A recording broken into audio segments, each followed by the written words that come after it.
Words are useful for their purpose, but they are no substitute for brains. All right, here we go. I have to say, well done, Ray. Well done. Well played, my adversary. Well played. Phoenix isn't gay, but if he was, he'd pick Freemo. Oh yeah, he'd be living down there with you in the bunker, man. Woo! Once you go free, you always do the Z.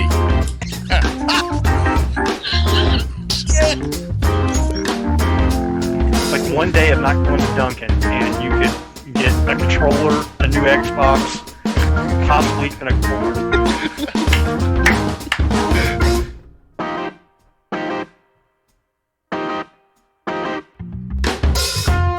And now your host is back from Dunkin' Donuts.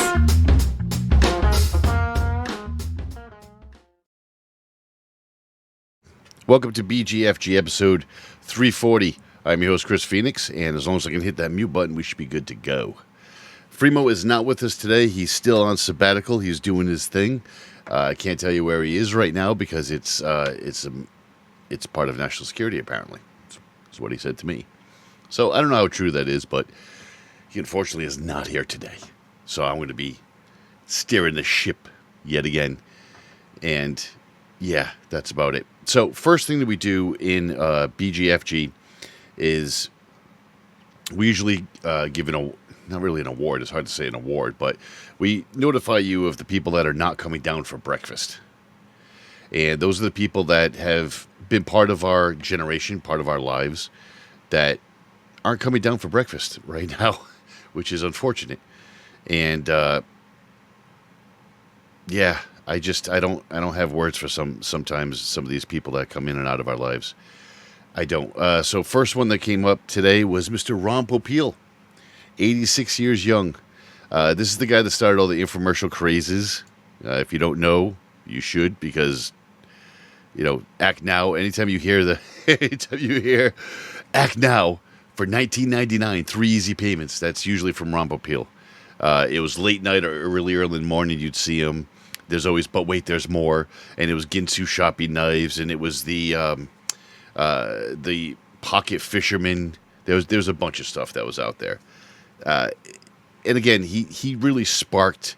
I mean, he's even been lampooned on on Saturday Night Live and on a lot of other stuff. He's always been lampooned. He started the whole thing. He's created an entire empire worth millions of dollars.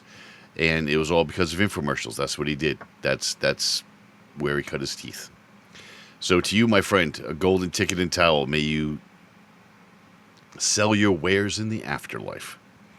The other person, unfortunately, is not coming down for breakfast this week is a Mr. Dusty Hill, bass player for ZZ Top.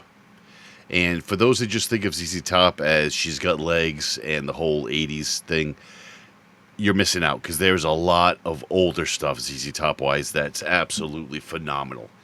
And I always thought it was funny because Dusty Hill has the long beard.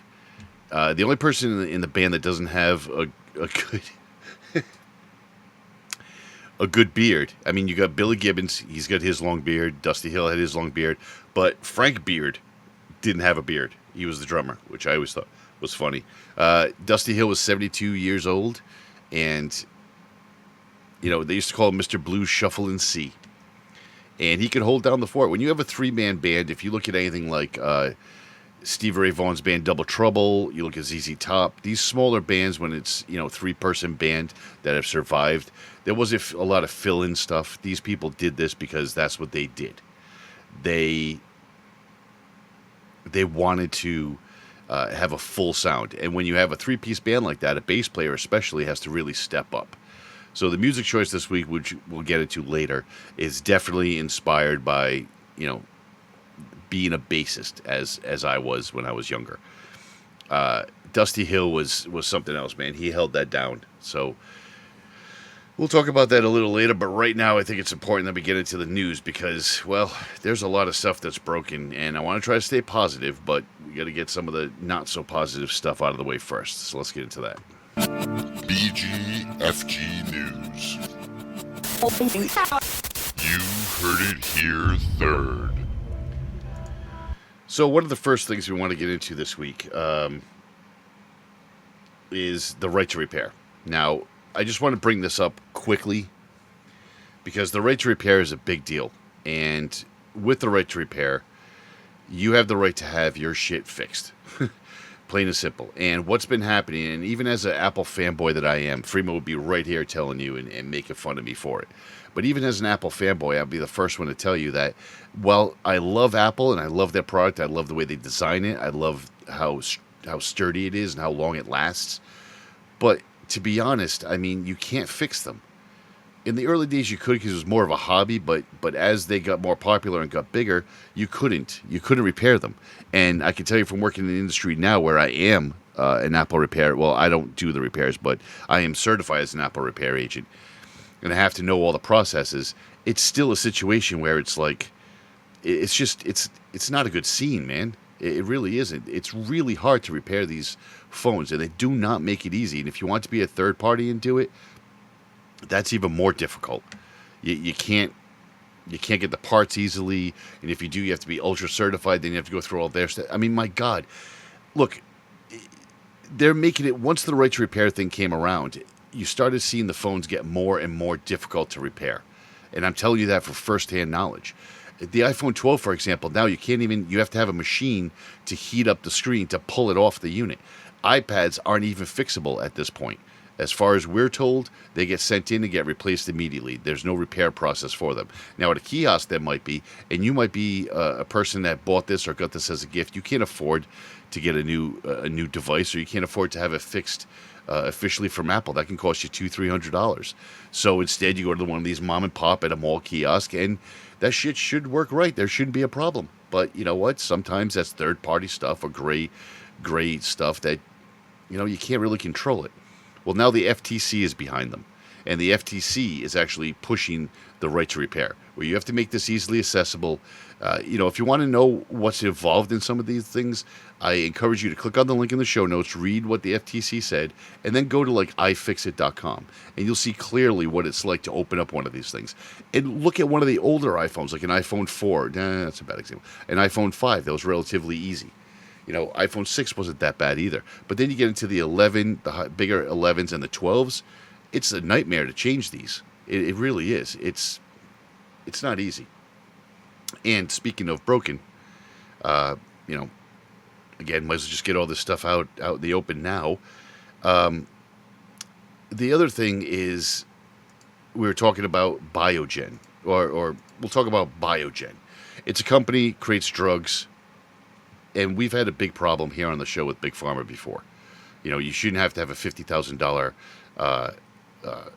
medication. It shouldn't be that. It shouldn't be that big to keep people alive. And don't even get me going on the fact that you got to take a pill to counter the side effects from the first pill you took because you were sick. I don't understand how that always happens. But let's talk about Alzheimer's disease for a second. It's an awful disease. There's a drug, and I'm going to butcher the name of the drug. Aduhelm, I think it's called, from Biogen. I'm not going to say it again, but it's Alzheimer's drugs from them that we spoke about before. We told you on a past show that doctors have resigned from the board of directors because they didn't approve it, and they don't think it should be approved.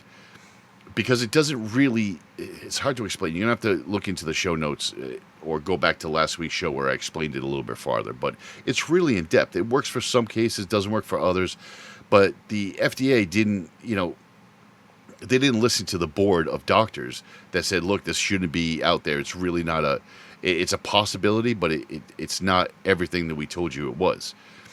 But it's more about the money than the health issues, I really think, because the FDA approved the drug. Many doctors were still on the fence about it, but you got a couple of doctors saying that it's a miracle drug because it fit a certain patient's needs and it helped them perfectly and did everything it was supposed to do. That's great. I love that. I think that's friggin' awesome. But at the same time, it's not doing everything it's supposed to do. And I think that's a problem. Other doctors, the people that have left, have said things like, it's a $56,000 a year drug. that most people in that age bracket, I mean, 85% of the people that are eligible for this product are all on Medicare. And Medicare is now balking at whether they want to pay for it or not, because it's really a hypothetical whether it's going to work. They've read the papers, and they're not sure. Medicare is not sure if they want to cover it because it might not work. And when you have 85% of the people that are eligible for it on Medicare, and Medicare is not sure how much they actually want to cover for it, that's a problem. You know, it should be covered, and it's not being covered. I mean, I'm having my own health issues right now, so I can sympathize with some of this problem. But you have to follow the path, and you have to realize that this is truly a money grab. Big Pharma creates the drug. Hospital buys the drug outright, and if you hear a little buzzing, I apologize. My air conditioner just kicked on. It's hot. Big Pharma creates the drug, right? Hospital buys the drug outright in bulk. And if you've ever worked in the medical field, or if you know anybody, ask them about the sales reps. Sales reps are always beautiful people, guys, girls, doesn't matter. They'll come in, they'll offer all sorts of stuff. They will buy lunch from the most expensive place ever and have a whole lunch spread for you, like on a daily basis. I know a few medical people, and they hardly ever have to pay for lunch because it's almost always right there, especially at a private doctor's office. So the hospital buys the drug outright in bulk, and usually has a minimal discount, which is a whole nother story. Patient comes in, needs the drug. The drug's down the hall in the freezer. Drug's there. Okay, the doctor has to now send requests to the billing office. The billing office submits the request to the insurance company to get paid for the drug. Now, the insurance company can take up to a month to reply to that request for that drug. Let me just rewind that for a second. You can wait up to a month for the drug that you need for your health that's in the next room. That doesn't make any sense. Once they approve it, now the patient has to make a new appointment to get the drug, gets the drug. Now he has to go to the pharmacy, pay for the drug, depending on how much it is. It could be anywhere from, $5 with a copay to $80 to even more, 100 and change. You just don't know. And then you get into an issue like with my wife, who's on aloxaquin, whatever the hell that thing was that Trump said would cure COVID. Well, I live the next town over is a very affluent town. And of course, all of they went right to the pharmacy, the local pharmacies, and got all of those drugs. My wife couldn't get the drug. I had to travel all around to try to get the drug for my wife, who needs it to live. So this whole time of getting this drug for somebody can take up to 3 to 5 months. The drug is next door. The drug is right there, but you can't get it. You can't get a sample. Sometimes you can get the samples, but you can't get the drug. You have to wait 3 to 5 months for approval process. And they're not exactly doing it in a fast manner either. It's just shitty. It's a broken system. It's a completely broken system. And you know what else is broken? And just to add to that, I mean, granted, we're talking about health-wise, but your mental health is just as important. And we've learned that coming out of COVID, is that your mental health is just as important as your physical health, and they intertwine. I'm even learning that now. But one of the other things that's broken dramatically, and I see this a lot, I see it during the COVID crisis. I see it a lot with 20-somethings right now. For instance, let's just say that I have 5 or 6 people that I know of that are investing money at work. And regardless of what they're investing in, whether you think it's a good idea or a bad idea, most of them are invested in cryptocurrencies. Some of them are invested in other things. Nobody's doing the whole real estate thing. But they are investing in something. So good on them for doing that. What they're investing in, and I keep telling them this, and some of them are just thick-headed. There is no easy way out of it. So if you're using like a Robinhood, and we've talked about this on the show before, if you're using like a Robinhood crypto wallet, then you're paying Robinhood, and then Robinhood's making the deals. So when you want to cash out, you have to take a loss, essentially. You're not going to get all that money. You have to pay the brokerage, even digitally as a brokerage, kind of like a blockchain in a way. So the blockchain itself, which is what I want to talk about this time, because we talked about blockchains before, and what happens is the blockchain is up on the internet, and it's constantly going. No one person has it.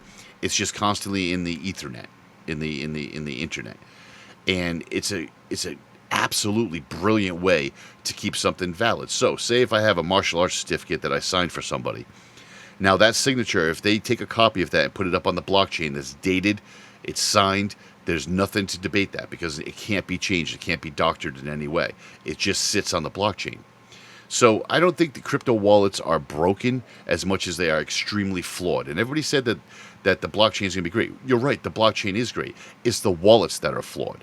So when you own cryptocurrency, right? So if you own Bitcoin or Ethereum or any of those, or Dogecoin, it's all on the blockchain. That's where it lives. And it's super secure. So your wallet is essentially where you keep the currency. Now, there's a lot to choose from. There's Exodus, Trexor Model T, Robinhood, Coinbase are the two most popular ones. They're really the way that you want to do these. Now, one of the files that you get is called a JSON file, which we'll get to in a minute. The JSON file is how it identifies you as you. Well, there's a couple from Washington, D.C. that can't access their wallet. Now, one of the guys that gave me inspiration, he's from a local area where I live originally, but Leo Laporte, the tech guy, the mayor of the internet, if you will. He's got like 8 Bitcoins in his wallet, and he has no idea what the password is, and he can't get to them. And that's some big money. This couple out of Washington, D.C., they're out 3,000 Ethereums. That's about $5.8 million. Just to put that out there, it's about $5.8 million. The JSON file, which is a secure type of JavaScript, never downloaded. They sat on it for like 2 days or so. It wouldn't fully download. The couple then asked the company that controlled the wallet to resend the JSON file. And they're still waiting. They've been waiting since 2014. It hasn't come through. And every time they get a runaround, they get told it's on its way. They get told all sorts of lies and bullshit constantly. That's tough to take, man. That's a lot of money. And they're actually prosecuting right now. They have a law firm. They actually have to get a law. When you're talking this kind of money, you have to get a law firm. Plus, I believe if you read the article, click on the link in the show notes, the article is actually, the wallet firm is out of Switzerland. So let me tell you something, that when it comes to stuff in Switzerland, they're not in a rush to do anything for you. And I'm not saying they're bad people. I'm just saying the way their banking laws are, there's a reason why a lot of people choose to do banking in Switzerland. There's a lot of very lax rules.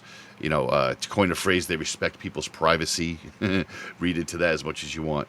There was also a guy out of San Francisco that did a gig for a group or a company, I believe it was. He got paid in 2010 with Bitcoin. Great. I got paid with Bitcoin. He didn't care at the time. He was like, yeah, whatever. All right, fine. It wasn't even that big of a job. I could only assume it was something like resetting something, and he didn't have to do anything hard on the network. So, because I've done that, where I've gone into a job location, and I've been like, look, I'm not even going to bother charging you. Give me gas money, because I came down here and I flipped the switch that you didn't see, even though I told you to do it. So I can see that happening. The guy in San Francisco, though, had 7,002 Bitcoin. So I can only assume that in 2009, 2010, he was probably getting $150, $200, and they paid him in 7,002 Bitcoin because there wasn't really a value for it back then. Well, now it's worth $223 million, and he can't get it.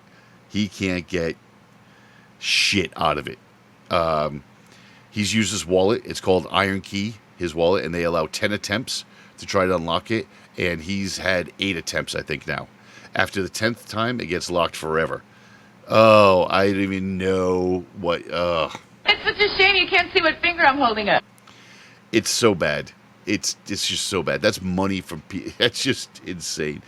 It's okay when Big Pharma or a CEO takes a hit like that, but a little guy, a little family, a couple maybe that just invested in this or got paid in Bitcoin because that's all that person had, whatever the case is, these are small people and that could really change their lives. It's not going to change a CEO's life. It's not going to change Big Pharma's life. It's not going to change Tesla if they charge a Bitcoin as opposed to cash. It's not going to change any of that shit ever. It's just, it's pretty shitty. I think it needs to be looked into a little bit more. You need to create a way that these blockchains and these wallets can be accessed for another method. But then if you do that, you're opening it up for hackers and nefarious people to get access to the wallet, and that's where the problem truly is. That's why, in my opinion, I don't think it can ever be. It's got a long way to go. Let's put it that way. It's got a long way to go to be a legitimate currency. And I've had arguments with 20-somethings at work that it is a legitimate currency. It's absolutely a legitimate currency. Right, it is. But when you can't access your currency, that's a problem. That's a big problem. So I don't care when those bigger people lose a password or something. Or like with Ryan Reynolds, you get hacked and you feel bad for that sort of stuff. And I'm talking about Mint Mobile. Now, if you haven't heard of Mint Mobile, you might have heard a couple of commercials or something. This is a mobile company. I can't remember the exact name of it. This is when I wish Freemo was here. I can't remember the name of what they call it when you bounce off of their signal. You pay AT&T, say. You create your own mobile company. You pay AT&T for access to their network. What you do on their network, they'll regulate it. But for the most part, if you want to sell 3 shitty-ass phones, then those are the 3 phones you have on that network. It's your network. You're paying for access, so you make it work. Mint Mobile is one of those. Mint Mobile is purely online. There's no storefront at all. You order your phone. You pay for your subscription online. You get your phone online. It gets mailed to you. You have your phone. You have your SIM card. You're not going to like Geek Squad. You're not going to Staples. You're not going to whatever mobile carrier store you have available nearby. You're not going to those because there's nothing to do. They're only online. It's owned by Ryan Reynolds. And last week, I think it was, they announced that they had a 2-day data breach. Now, again, people want to harass or get shitty. It's a big company. Don't get shitty at Ryan Reynolds. This is the same thing that happened with Kingdoms of Amalur, a game that was created in Rhode Island. And the whole state complained to Kurt Schilling about it and took him to court and everything else. He paid it all off with his own life savings. I mean, Kurt Schilling was an honest guy. And the game is good. I don't care what people say. So what they would do is they would send a text and an email. Well, Mint Mobile sent text and emails to the subscribers that it did identify were part of the target. And basically what they said, and I quote, "A very small number of Mint Mobile subs' phone numbers, including yours, were temporarily ported to another carrier without permission. We are looking into it and are correcting it." I like that. I really do. Thank you for letting me know. And it was only 2 days as opposed to like a Microsoft or another big company like a Google or somebody that literally will let you know 3 months later. Now, I understand that's for security reasons in some cases to be able to catch the criminal. But at the same time, man, come on. Do something. Throw me a bone. My shit's hacked and I can't get around it. 2 days, Mint Mobile let everybody know. Let the people that were affected. And it wasn't even all of them. It was just a portion of their people. Now, yes, phone numbers were ported over. Your information that you put onto Mint Mobile is probably compromised as well. So definitely, if you're on Mint Mobile, change your password, give them a call, see if one of your numbers were affected, and that you just didn't receive the email. Maybe that's something that happened. I don't know. But yeah, it's just a strange thing. All right, so now it's that part of the show where we're going to talk about some music, which I always love. So this week, we're going to do a salute to like ZZ Top, for the most part. And what I chose was a song, very old song of theirs called Cocoa Blue. And what I want you to do is, unfortunately, the YouTube subscribers, you're not going to hear it. I apologize. So it's going to be a weird spot and slow down. If you follow and download the podcast, you will get the full song. And I encourage you to do that. I would love to have you on the podcast. At least stop by the website. But if you get the podcast, you're going to get the song. It's ZZ Top, Cocoa Blue. It's a great song. It's a very old song, but I think it really shows how Dusty kind of held down the low end playing the bass in that band. I think it's a great choice. So we'll catch you on the other side with some stick-style news, GPU updates, and for what it's worth.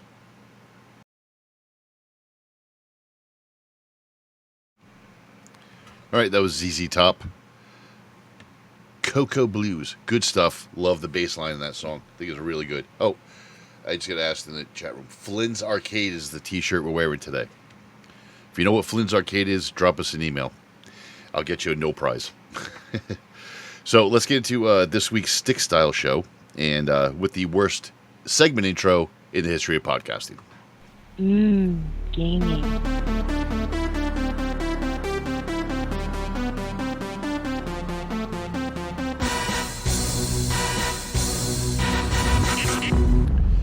Oh, so this week in Stick Style, let's talk about the GPU shortage and your update.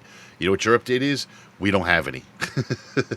That's your update. Your update is we ain't got no GPUs. But there's good news, which is kind of weird. So as you know, we can't get any graphics cards anywhere, and they're supposed to be easier to get eventually. I personally think, and Freemo did agree with me, that we're pretty confident that at this point they're just literally waiting for, they're essentially waiting for Christmas time. So I think that they're stockpiling and just trickle releasing a few things for the next couple of months. That way they can have some sort of stockpile for Christmas, because they're going to make a lot of money on Christmas, and they should. So I'm really hoping that that's one of those things that happens. You can only hope. But AMD did release a new card. Can't even believe they did. But they did. They released a new card. And you're not going to be able to get it. I'm pretty confident. It's called the 6600 XT. They're calling it the 1080 Standard, which I agree with. Now, there's debates. Even in my own house, there's debates. There's debates with people I work with. Whether or not 1080, 1440, which way do you go 4K? I got one guy at work that like, oh, dude, I game in 4K, and it's all. You probably don't game all the time in 4K, but for the majority, you probably tried it and liked it, or think you're in 4K, whatever, because you're not going to get frame rates. That's just, we're not there yet. 4K is great, but you're not going to get the frame rates you think you're going to get. You're going to get adequate frame rates. Other people talk about how 144 hertz monitor with a 1440 spread is the sweet spot, and I don't disagree. I have a 1440 monitor right here. I just recently moved out my 49-inch ultra wide. That was 1080, and I moved into this 1440, and I agree. It's 144, 1440 it looks beautiful, absolutely beautiful. Frame rates, I think I topped out on my rig, on this rig. I think I topped out at like 90. Yeah, I think it was like 90 frames a second, somewhere around the 90s, and that's on Heaven Benchmark. But if you drop it down to 1080, now if you're gaming, and I've said this to my kids. My kid insists that he can see the differences between 1440 and 1080 and 144 hertz and 250 hertz. He says he can see that. Look, I'm not going to keep getting into it with him. If you think that way, that's great. If you want to piss away birthday money or something like that on a monitor, that's your prerogative. But for me and a lot of people in our age group, the Gen Xers, 1080 is going to be fine, in my opinion. 1080 is just fine. On 1080, you can also get a whole lot more frame rates. You know, I'm getting about 140, 150, depending on the game. That's about an average on a 1080 screen. I think that's adequate. If you're playing Xbox on your TV at home, and you're seeing 60 frames, that's all you're seeing. You're seeing 60 frames. If you jump onto a computer and you can't tell the difference when somebody slaps you in front of one that does a lot more than 60 frames, then you shouldn't be concerned with any of these conversations. But when you can get a card that's supposedly going to MSRP for $379, that's going to be the standard, then, scam likely. I love when I get phone calls in the middle of the show. Now, if Fremo's here, I'd have to drink, which is unfortunate. So AMD is calling this card a 1080 standard. I think it's a good deal. Now, at $379, I don't think that's a good deal. I just don't. I think it's a bad idea, honestly. But as you can see from, if you're watching on YouTube, I have the picture of all the cards. You can find it online if you wanted to. You can find it online if you wanted to. And I don't know. I still want a 6800 XT, but I'm an AMD guy. So I kind of want that. But this new card kind of intrigues me for that spare computer or that secondary computer, or maybe even a kid's computer that you want to help your son build during the summer. I think that's a great idea. Have your son or daughter, they want to get into gaming, have them build their computer. It's not that hard anymore. Now, the RGB stuff will throw you for a little bit of curve, but stick to like 3 to 5 fans, and you should be fine. You shouldn't have an issue. So when you get into a lot more RGB, that you get into a problem like I did. But with that said, this 1080 card for $300, you'll probably be able to get it for like $350. It's going to be a good deal. I don't see a problem. But it's definitely, who the hell? So, again, there's not going to be a Founders Edition. Just to wrap that up, there's not going to be a Founders Edition. You're only going to be able to get it from partners. Even though the pictures show a Founders Edition, apparently they're not going to be selling one, which I don't understand.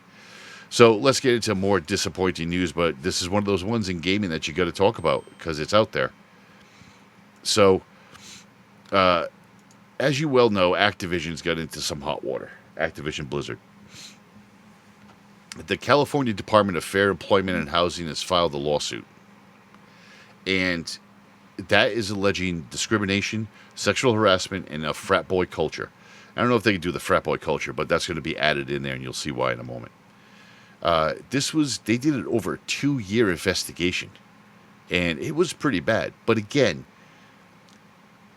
when you've been around, like us Gen Xers have, you see some shit. And you know that some stuff's a false flag.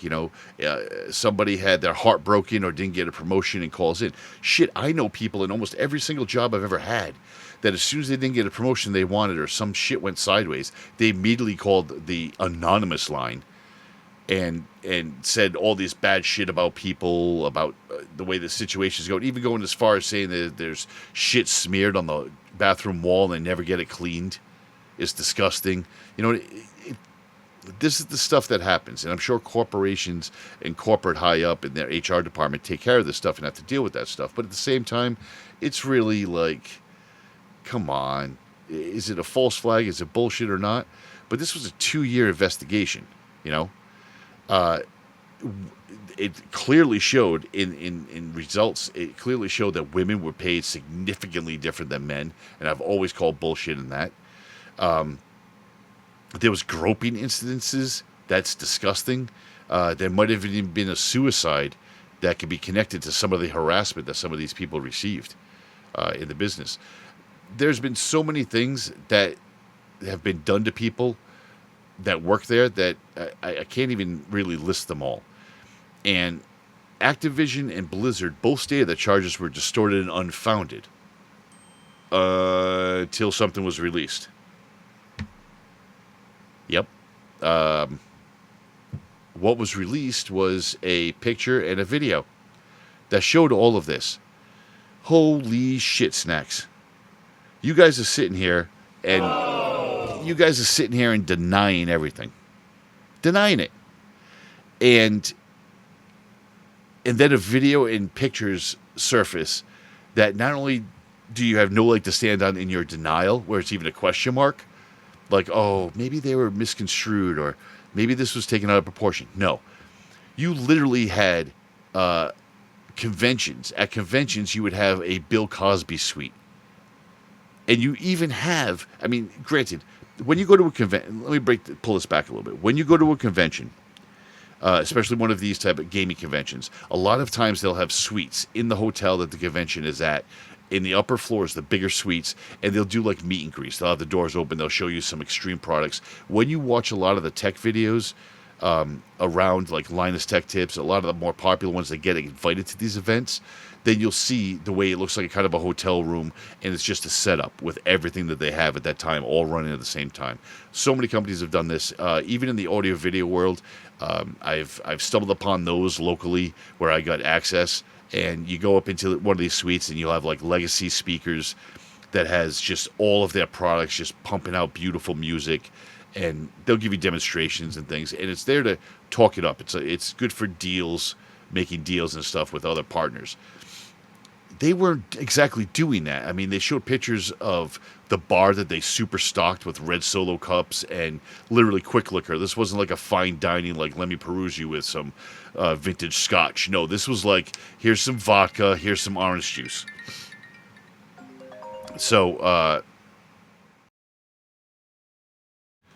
well, that was fun. So, so I know everybody's wondering what that pause was, and I do apologize for that. That very rarely happens, but for some reason this phone number just kept calling, and it was ironically, now, this was Domino's Pizza asking if I was a specific address. I applaud you for calling me numerous times to get through, to make sure that my order and my situation was solid, but at the same time, it's like I hung up on you like 3 times. I don't know what the hell you're doing at this point. Don't call that number back. They obviously don't care. So, back to the story. So, this Activision Blizzard thing was a hot spot where they would go into these rooms and you actually had a picture. You took a picture. Your entire team took a picture with a Bill Cosby photo. Dude, seriously. That's got to be some of the dumbest shit I've ever heard. That's like really? That's all you can think of. That's, just stupid. Stupid. Again, I don't want to go too far into it because that sort of stuff, discrimination like that, harassment, hazing, and women not having equal rights just perturbs me and Freemo to no end. It's absolutely asinine, and it shouldn't be happening in 2021. Anyway, I don't want to go farther into that. There's a link in the show notes. Go do your own research, do your own investigation, but Activision's screwed at this point. Screwed. And I know people, designers, developers, a lot of people are just leaving. So let's try to brighten things up a little bit, shall we? Let's talk about... So, do you remember going to your friend's house when you were younger? I don't care who it was. And you would maybe play Mario. Or you would play some sort of video game. When you went there, I can't tell you how many people on a shelf somewhere had a beat-up old Nintendo 64 cartridge box. Don't know why. Maybe you wanted to keep the cartridge in there. Whatever. But there was always one around. If it wasn't there, there was probably on the floor somewhere or in a box somewhere, crushed. Flattened right out where all the flaps were open and shit. We all had one of those. Well, this ought to brighten your day a little bit. An unopened copy of Super Mario 64, Nintendo 64. Mario 64 essentially is what it was called. Just went up for auction for $1.5 million. It's a new record, bumping off the OG Super Mario NES edition, the original Nintendo Super Mario edition, went for $860,000. This Mario 64 box, and I have a picture up in the show notes and and on the YouTube channel right now, and it's pretty friggin' funny because I remember distinctly seeing a lot of these busted up boxes sitting around people's homes. And one game, which you can get pretty much anywhere at this point, but one game in a box. There's no serial number matching, man. Just get a good box. Put the box together and get it in there, and this is $1.5 million. That is insane. Insane. Another thing that's kind of cool, being a collector myself, I came across a great article about Linda Gilroy's collection. She is now in the Guinness Book of World Records. She's amassed the largest collection of LCD and playable game systems. Now, what this means is this is like those... we're talking watch games, the Coleco tabletop games. Remember the Pac-Man game and Galaxian game that they had? It was like a miniature arcade cabinet on your tabletop. God, we wanted those so bad. It's also like the handheld games, the early games. Remember the early Tan game with the green screen football game, and it was just basically dots, and you couldn't run into other dots. That game that we used to throw in our backpacks, the little handheld watch and play games that are popular. They were like made out of metal. They had like Mario or something, had a pretty cool LCD screen. I had a couple of those. Those are the type of games we're talking about. She currently has, let's round it out. She currently has 1,600 LCD games and 2,400 playable game systems. Just a super impressive collection. Watch the video because it's so cool that she did this. It's just so cool. There's so many, and there's stuff that you'll see and you go, "Oh my God, I remember that. That's so cool." I love when we see those, and you can sit back and go, "Oh my gosh, I remember that. Oh, I had that game, or a friend of mine had that game. Oh, I saw that at a yard sale once. I didn't pick it up." It's amazing when you see that stuff. I love it. Good for you, Linda. And she still plays a lot of them. Like when in your video, you'll see she pulls one off the shelf. It's got battery power and shit, and she'll just start jamming on. She's like, "Yep," and then I died. And she's playing it. She's not just like, "Oh, I hit a button." Blah, blah, blah. No, she's playing it. It was really cool. And back then, in those games, you didn't have to deal with ads, which brings me into my next story. The ads are a problem.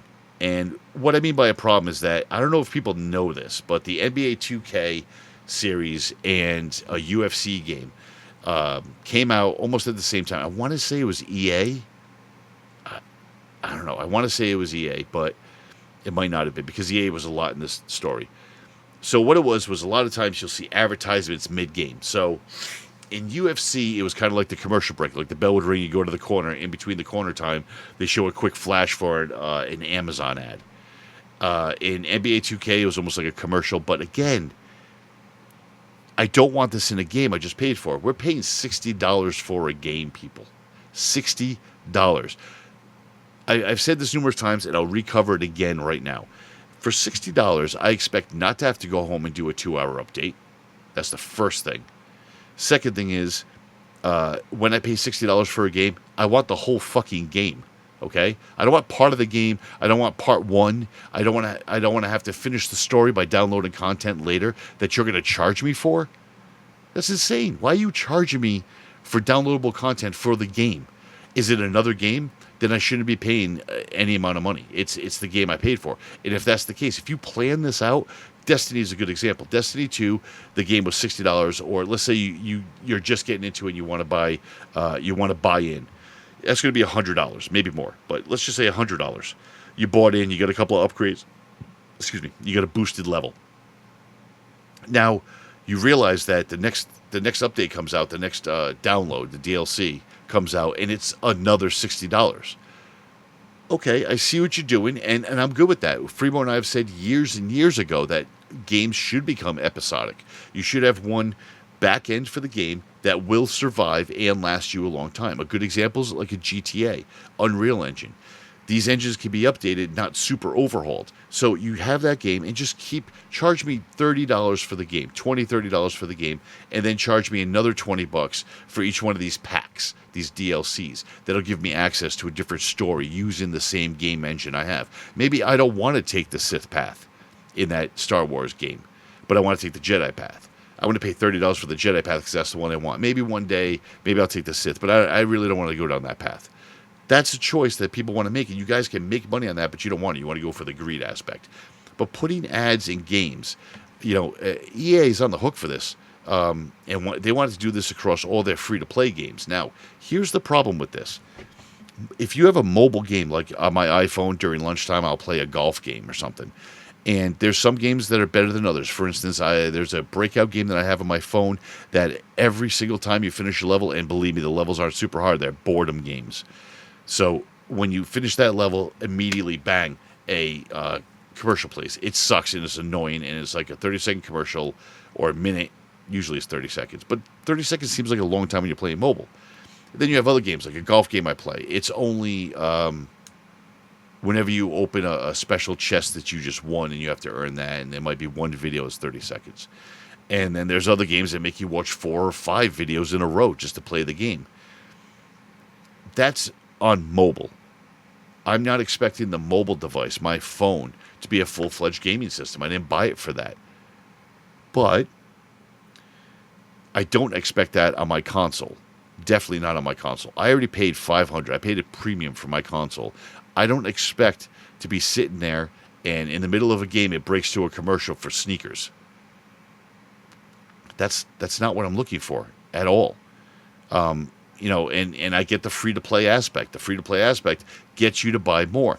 And again, if you have a good engine like an Unreal Engine or something like that, you'll have a good engine to base everything on, and that's great. I don't mind that. Free-to-play, and then buy your add-ons. I'm good with that. It's a good way. If you can't make enough money for that, I apologize. But there's a company, Simul Media, that has a program called Player One. So if you ever see a Player One, W-O-N in capitals at the end of the word, all one word, Player One, they already do this. So if you see that on your computer or you see that identified in a console or anything, beware that you're going to see some ads that are legit ads. They're very, very similar to the mobile game aspect. And I think it was EA, even though in this article that I posted in the link in the show notes, even though in this article EA claims innocence, that they didn't do shit, I still think that they were secretly behind it because they've talked about it before. They've possibly done it before. And you're telling me that you wouldn't want to do that now? That's all you guys do is want to grab money, especially you, EA. EA and Activision are the two worst out of all of them that just dime you out every 5 seconds. And then they don't even fix or patch anything. They just seldom do unless it's a huge problem. And not only God only knows who it is that's talking to them and getting their attention. I just don't see it. But that's enough of that. Let's get into this week's For What It's Worth.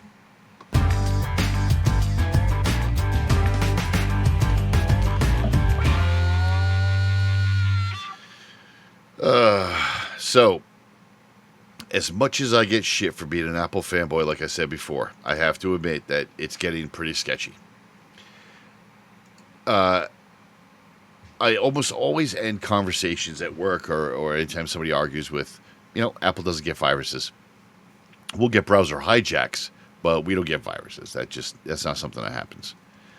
Well, not really anymore. They can actually get more than browser hijacks. There's Trojans that have now been out and identified, a couple of Trojans. Though very rare, they can get more popular. But now the part that really terrifies me personally is there's a new Windows malware that's been modified for Macs, and it's called Xloader. Anybody that's worked in the industry before or deals with a lot of computer repairs for friends and family, you've probably seen Xloader before. It's actually more common than you think. And it steals your login credentials. It captures screenshots. It can even go as far as doing login keystrokes, which is a massive, huge issue. It can execute files. This is pretty bad. And on a Mac machine, that's just not something. Because if you're an old-time Mac person, then I can guarantee you that as an old-time Mac person, you're going to really kind of rethink things. Because us Mac people, we really don't care too much about ultra uber security. We're safe enough, but we're safe enough on our systems that we know there's no outside interference on our systems. And I didn't think I was going to see that for another 5 years until the market share is bigger for Apple. But now we're right there in the middle of it. And it's not just Apple that has to deal with this shit now.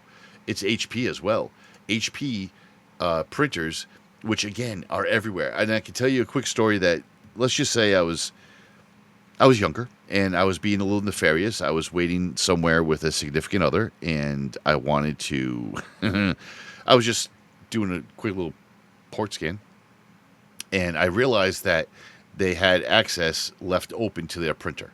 I was able to go into their printer and get access to other things, and I restarted their entire system in the store, which I thought was funny. Nobody else did. My wife certainly did not. But I know how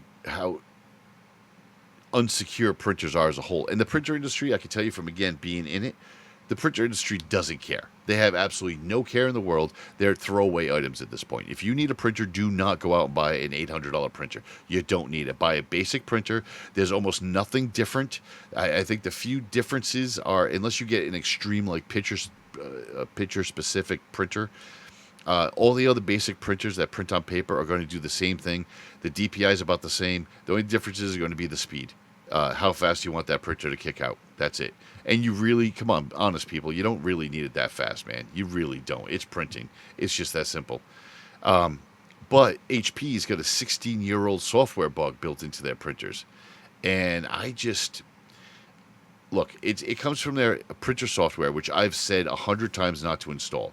Your computer operating system, Windows 10 or Apple, Mac OS, can handle that printer all by itself. It has no need for any of your interference or any of the software from any of the companies. Brother, Epson, HP, doesn't matter. But this is in the printer driver. So there's not a lot you can do about it. I still would not recommend downloading the software because it's just going to make it that much easier. But the driver's the problem. And that's a big problem because if exploited, the attackers can bypass your security, install programs.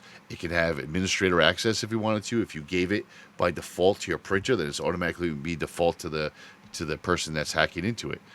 And again, I want to reiterate that if you say something has administrator access, that means that they can encrypt your hard drive as well and hold it hostage, essentially, and delete information if they wanted to. This is all possible with administrator access, which is why a lot of times Leo Laporte, I used to, though it's just a lot of headache. But if you want to be super secure on your computer, one of the things you can do when you download and install Windows for the first time, create your account, create an administrator account, and then create a secondary account immediately with limited access that that will automatically force the computer to actually ask for the administrator account. And if somebody hacks into your normal account, they can't really get access without that administrator authorization. If you're logged in as the administrator, it's already unlocked. All they have to do is eject something. So, HP's making a fix for it, an updated driver, which will be out soon. So they haven't revoked the old driver because it'll lock out everyone that uses their printer. So what I would suggest right now is just hang tight, and if you can, just keep either going to HP's website. They have an auto search tool for what printer you have connected to your network, and download the driver, or just simply go and download the driver, or take it to your local repair shop, and they'll ask them to look at your driver and make sure you have the most updated driver for your HP printer. It's just that simple. Some of the issues can be fixed and with just a driver, and some things can be a little bit more stressful, which is another article I found this week, which was about Wi-Fi, securing your Wi-Fi. Because again, you can't always be sure. If you're going to log in on an administrator, that's going to be fine. Your system, I've seen only a couple in my time of actual routers being hacked. Now, it's a smarter hack. What it is, and I've seen, they're actually both hair salons, which tells me it might be their software. What it is they install malware on the router itself on your home. Now, when they do that, any computer or device that connects to it is compromised because it has to go through, it's basically going to go into your router and then to their network and then to your own network. So there's going to be them in the middle, and they can intercept anything and change things. You'll get pop-ups, you'll get hacks. And the reason why I know this is because I've had people come in to our store and they've asked me for certain things. They've asked me for updates, or they've asked me for why this is happening, why that is happening. And the simplest answer when I look into it is like, okay, well, we've cleaned it twice. We've done everything we possibly could to this computer, and it's not being fixed, and I don't know what to tell you, because every time you take it home, what websites I don't go on any websites. This is a work computer. Okay. If it's a work computer, it's not. It's only doing work processes. Then something else is infected. So so it used to be. Most people just use their Wi-Fi they get the way it came out of the box. It wasn't until recently that software would just activate when you plugged it in, and the software would kick on and automatically allow you to do it. But if you look at your network in available spaces, you will always see some default ones. And that could be just the serial number of the router or the address. I know some of the cable guys will put the address of the home, which I also think is a bad idea. Or you see things like Netgear 87, Netgear 85, something like that. It's just a random type. It just automatically makes it. Now, a lot of times on these modems as well, the modem router combined, you can have the on a sticker on the box. Usually it's on the device, on the back or on the bottom. You'll have a name and MAC address. And what that is that's, the name and the password of that Wi-Fi. And that's all you need. And a lot of times if people are trying to do this on their own, they think they can. They don't go any farther because they've either called the company already and the company said, oh, it's right there on the side of the unit. And they go, oh, thank you. And they just do it. Or they have no tech skill or want to dial into these. And I think this is an important thing. I think if you're listening to the show, then you're smart enough to be able to dial into your own router. And it doesn't matter whether it's your router or the cable company's router. Even somebody like Cox Cable, whom I have, their router, they give you access through their website into the router. So you can do things like change the router's name or the wireless name, network name. You can change, and this goes beyond you can get lucky. You can get for a basic setup online with some of their software. But when you want to go farther than that, you can. And, it's a good thing to know how to do some of that stuff. One of the big causes that you can get for internet issues is your channels. You can there's 11 channels, and some of those channels are used a lot. Some routers default with, say, channel 7. So you got everybody in your house, you got the neighbor's house across the street, you got everybody using channel 7 just because. Well, you can change that channel over if you wanted to. That's some of the access you'll have access to. Now, there's other things in there that you want to stay away from. You want to stay away from the routing tables. You want to stay away from DMZs unless you're reading an article on how to do it because you need to do it for something certain, something specific, rather. But you want to stay away from those. Those are DMZs, the demilitarized zone. It's basically an IP address you can put in manually to allow it direct access to the internet. It bypasses all security protocols. I think that's a very bad idea to do. Even when you know what you're doing, you're taking a big risk because it's a direct connection. There's nothing stopping it. I mean, it's really not a good idea. But you should always learn how to access your equipment. Always. Change things. Change the passwords. Change the names. Locking down your home network doesn't necessarily mean it's going to become 4 times faster, but it is going to become more efficient. And a lot of times when I've seen people, when I've gone to people's homes, their internet extremely improved when I just reset it because they never did. Either it never got an updated file, or it never was asked for a new updated file, or it never got updated. Or there was 15, you can have 254 connections on your, but there's like 4 or 5 persistent ones that never are used, like your TV that you don't use the Wi-Fi for, or the toaster that you got from Auntie Edna because she thought you were internet savvy. That thing's trying to plug in. TVs are notorious. If you have your computer plugged directly into your if you have your printer rather plugged directly into your computer, there's no need to have it connected to Wi-Fi. Turn the Wi-Fi off. It's going to stop looking for Wi-Fi and clogging the network. It's just like lanes on a highway. It's the same friggin' thing. So to wrap up this week's show, I couldn't pass this one up at all. It's almost as if Ron Popeil put his stamp on it before he passed. I really can't make this shit up. Lorna Jane out of Australia claimed that their active life clothing would eliminate and stop transfer of all pathogens, including COVID. Yeah. I don't have anything or a sound effect for that because that's just sheer stupidity. Period. You're telling me that your leggings, your yogas, can help prevent me getting any sort of pathogen. Really? That's your claim. And you put it on your website. I posted it. You can see it in the YouTube video. I put it right here. It's literally right there. Ooh, wrong way. That way. That way. That way. It's right there. They're claiming it is. Their argument when they were contacted was that that's what the supplier told us. Seriously? You're believing the supplier on this one? Apparently they missed the common sense bus that day. Friggin' yoga pants that are gonna save you from pathogens and shit. That's some bullshit. All right, that's it for this week's show. Don't forget to email us. Don't forget to follow us and share the wealth. And usually somebody is on Stick Style often. So if you look up Stick Style along with BGFG, you'll find us at where we're at. That's it for this week. Ted's down. Show's over. So you can find more of this garbage at bgfgonline.com. You can also send us an email with your questions or suggestions at bgfgshow@gmail.com. Find our podcast on Apple Podcasts, Spotify, Google Podcasts, Stitcher, Overcast, Podcast, Castro, Castbox, Podchaser, and YouTube. Thank you for listening.